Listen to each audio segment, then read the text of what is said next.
નમસ્કાર મિત્રો, વિડીયોમાં તમારું સ્વાગત છે। જી હા મિત્રો, અત્યારે હાલ મોટા અને મહત્વના સમાચાર સામે આવી રહ્યા છે। તો મિત્રો, સમાચારમાં વાત કરીએ તો મહારાષ્ટ્રના અકોલા જિલ્લામાં માનવતાને શર્મસાર કરનારી એક અત્યંત દુઃખદ ઘટના સામે આવી છે, જ્યાં એક વ્યક્તિએ પોતાની સાવકી દીકરી પર બળાત્કાર ગુજારીને આ ગુનાને છુપાવવાનો પ્રયાસ કર્યો હતો। મળતી માહિતી મુજબ આ ઘટના ત્યારે બની જ્યારે બાળકીની માતા નવરાત્રીના પ્રસંગે ગરબા રમવા માટે ઘરની બહાર ગઈ હતી અને બાળકી ઘરમાં એકલી હતી।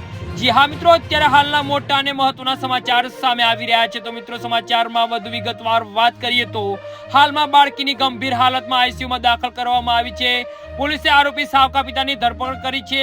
પોલીસના જણાવ્યા અનુસાર જ્યારે બાળકીની માતા ઘરે નથી ત્યારે સાવકા પિતાએ આ કૃષ્ણપદ કૃત્યને અંજામ આપ્યો હતો। જ્યારે મહિલા ઘરે પરત ફરી ત્યારે તેને પોતાની દીકરીના મોટેથી પીડામાં બૂમો પાડતો અવાજ સાંભળ્યો હતો।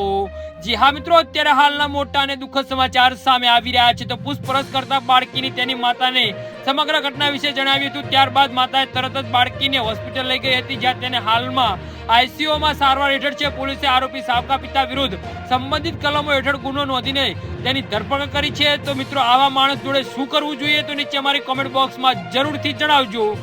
ધન્યવાદ।